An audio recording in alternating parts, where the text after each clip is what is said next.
Nyeri saat berhubungan seks itu sebenarnya banyak banget yang ngalamin. Sekitar 1 dari setiap 5 orang itu mengalami hal ini. Sayangnya, masalah ini seringkali dianggap normal, khususnya bagi perempuan. Sehingga kalau udah ngomongin seks itu, ya asumsinya, ya namanya juga hubungan seks, pasti sakit sih. Ya kan yang nikmatin biasanya laki-laki. Padahal harusnya kan nggak gini ya.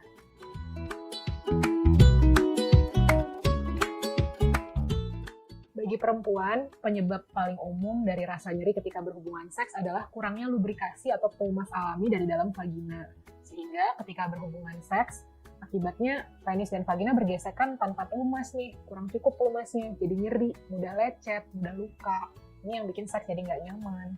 Selain itu, nyeri saat berhubungan seks juga bisa disebabkan oleh hubungan seks dilakukan di masa kurang subur nih, khususnya menjelang menstruasi. Seminggu menjelang menstruasi, itu biasanya tubuh perempuan seringkali kurang nyaman rasanya. Payudara itu rasanya lebih lembek, lebih sensitif, puting mudah nyeri.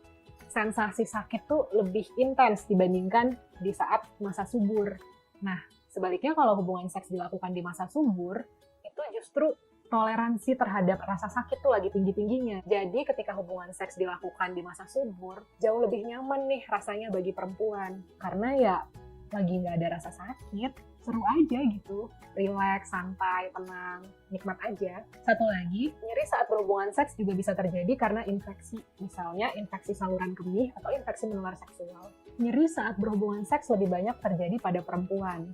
Khususnya nih yang baru awal ya, baru berhubungan seks untuk pertama kali dan merasa nervous, tegang, belum berani buat komunikasi ke pasangan. Selain itu, bisa juga perempuan yang sedang mengalami kondisi hormonal tertentu, seperti sedang hamil, postpartum atau baru melahirkan, atau menopause, atau mengonsumsi obat-obatan tertentu nih yang ternyata mengurangi cairan lubrikasi alami dari dalam vagina.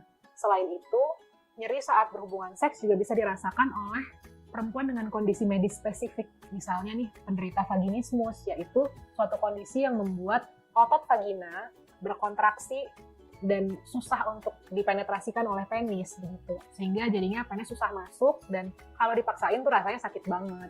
Ini memang kondisi medis yang cukup serius ya, sehingga apabila kamu merasa ada gejala-gejala seperti ini, penting banget untuk segera dikonsultasikan ke seksolog, dokter, atau psikolog. Salah satu yang bisa jadi tanda-tanda bahwa kamu mengalami vaginismus adalah susah ya untuk pakai produk-produk menstruasi tertentu seperti tampon atau menstrual cup. Untuk masuk ke dalam tuh rasanya susah banget. Ini bisa jadi tanda-tanda dari gejala vaginismus yang perlu dikonsultasikan tadi. Kalau laki-laki, bisa nyeri saat berhubungan seks nggak sih?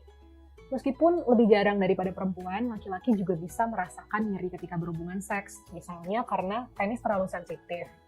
Penis tertekuk ketika sedang ereksi dan berhubungan seks. Misalnya agak intens nih ya seksnya, itu juga bisa sakit banget.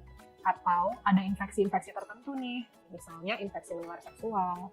Sehingga perlu diperiksakan lebih lanjut. Biar nggak sakit kalau lagi berhubungan intim, yang pertama penting banget untuk mengkomunikasikan pada pasangan kalau memang sedang tidak ingin berhubungan seks, apapun alasannya. Entah karena badan lagi nggak nyaman, atau karena nggak mood, atau lagi jenuh, banyak pikiran. Hal-hal seperti ini itu kan jadinya kita nggak terangsang ya, dan kalau nggak terangsang hubungan seks itu jadi sakit. Nah, oleh karena itu jujurlah dengan pasangan. Berikutnya, yang juga nggak kalah penting adalah perbanyak foreplay. Dengan lebih banyak foreplay, kita bisa mengurangi risiko nyeri ketika berhubungan seks karena tubuh lebih siap nih jadinya. Jadi lebih ada pelumas alaminya gitu loh. Mood juga jadi lebih enak, lebih bergairah, lebih terbangkitkan lah semangat untuk mesra-mesraan sama pasangan. Cara yang ketiga adalah dengan menjaga kebersihan organ reproduksi dan organ seksual dan juga menggunakan kondom gitu. Jadi untuk mencegah infeksi menular seksual yang bisa bikin nyeri ketika berhubungan seks. Penting juga nih untuk mengecek kondisi kesehatan, apakah memang ada infeksi menular seksual, lakukan secara berkala dengan pasangan. Berikutnya, yang juga nggak kalah penting adalah gunakan pelumas kalau memang butuh. Ada banyak nih jenis pelumas yang bisa dipakai. 3 diantaranya yang lumayan populer, pelumas berbahan dasar air, pelumas berbahan dasar silikon, dan pelumas berbahan dasar minyak. Nah, biasanya yang paling mudah untuk digunakan itu, yang serbaguna adalah pelumas berbahan dasar air, karena baik ketika digunakan tanpa kondom maupun dengan kondom, dia cocok gitu. Dan kalau mau digunakan dengan sex toys juga yang sebagian besar biasanya terbuat dari silikon, tetap cocok. Tapi kekurangannya, kalau pelumas berbahan dasar air itu harus diaplikasikan beberapa kali, karena cepat kering. Sementara itu, kalau mau menggunakan pelumas berbahan dasar silikon, itu biasanya lebih licin, nggak perlu diaplikasikan beberapa kali dibandingkan dengan pelumas berbahan dasar air. Tapi pelumas berbahan dasar silikon ini biasanya cenderung lebih mudah untuk menodai spray, sehingga bisa jadi ada minusnya tersendiri gitu. Ya plus minus lah untuk setiap jenis pelumas yang berbeda-beda. Penting juga buat diingat kalau menggunakan pelumas berbahan dasar silikon, jangan gunakan sex toys yang berbahan dasar silikon juga ya. Soalnya kalau pelumas berbahan dasar silikon tuh nggak cocok sama sex toys yang bahannya silikon juga, bisa jadi sama-sama rusak, padahal udah dibeli mahal-mahal jadi rusak, kan sayang. Kalau pelumas berbahan dasar minyak gimana? Pelumas berbahan dasar minyak itu cenderung lebih tebal dibandingkan pelumas berbahan dasar silikon. Nggak perlu diaplikasikan berkali-kali juga.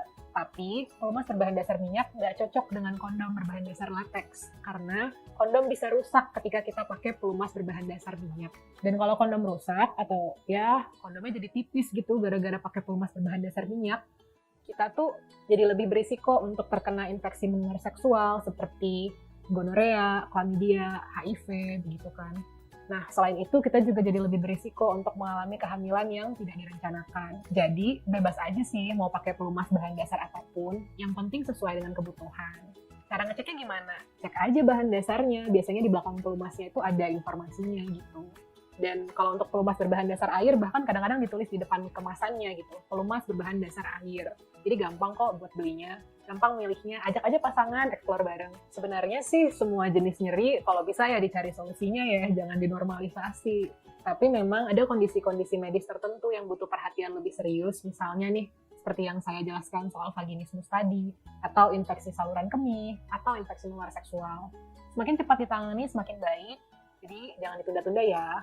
Untuk infeksi saluran kemih dan infeksi menular seksual biasanya ada obat-obat atau terapi khusus dari dokter. Sementara itu untuk vaginismus ada beberapa kombinasi treatment yang bisa diberikan. Mulai dari latihan relaksasi otot-otot panggul, kemudian penggunaan yang namanya vaginal dilator, semacam alat untuk relaksasi dan sedikit membantu otot vagina agar lebih rileks dan lebih terbuka. Dibantu dengan krim tertentu untuk mengurangi rasa sakit. Selain itu, bisa juga dengan konseling kalau memang ada hal-hal yang kira-kira jadi pikiran nih, yang juga berkontribusi terhadap munculnya vaginismus itu. Nah, selain itu, ada juga terapi yang namanya Cognitive Behavioral Therapy atau CBT, di mana kita bisa mengadaptasi pola pikir yang lebih adaptif nih ketika berhubungan seks. Apa aja mungkin ada ketakutan-ketakutan yang perlu dibahas, atau ada pemikiran-pemikiran yang kurang bikin nyaman, ini bisa dieksplor lebih lanjut dan didiskusikan dengan tenaga profesional. Nyeri saat berhubungan seks bisa jadi berasal dari salah satu pihak, bisa jadi dari keduanya nih. Nggak cuma kita sendiri, tapi ternyata pasangan kita juga, gitu. Jadi, nggak ada gunanya saling menyalahkan. Daripada menyalahkan, geng sehat, lebih baik saling mendukung nih, supaya nyerinya bisa hilang atau diatasi dengan cara-cara tertentu. Bisa jadi ya, kalau memang dari satu pihak, karena infeksi atau kondisi fisik tertentu, bawaan. Nah, hal-hal seperti ini kan perlu dikonsultasikan dengan dokter. Dampingilah pasangan, ajak pasangan mendampingi dirimu ketika memang itu terjadi. Kalau memang ini faktor interaksi nih, dari kedua belah pihak, misalnya nyerinya sebenarnya karena ya kurang foreplay gitu, atau nyerinya karena kurang komunikasi, kita nggak bisa menjelaskan hubungan seks yang nyaman yang diinginkan itu seperti apa. Kan berarti memang perlu ada komunikasi yang lebih terbuka ya, untuk mencari gimana sih caranya supaya jadi lebih nyaman nih, jadi lebih enak gitu kan. Memang kadang-kadang ya kita ngerasa malu ketika mendiskusikan hal-hal seperti ini ke pasangan. Tapi jujur tuh sebenarnya penting banget, jangan takut untuk ya bicara aja apa adanya. Bukan berarti kita nyalahin, oh berarti pasangan performa seksualnya jelek dong, atau pasangan nggak ngerti dong caranya berhubungan seks yang baik. Ya nggak gitu, namanya pasangan kan sama-sama belajar, ini hal yang normal, ya udah dijalanin bareng. Jadi geng sehat, masalah nyeri ketika berhubungan seks, sekecil apapun, tetap sebaiknya dicariin solusi ya. Apapun solusinya, ngomong sama pasangan, konsultasi profesional, lakuin aja.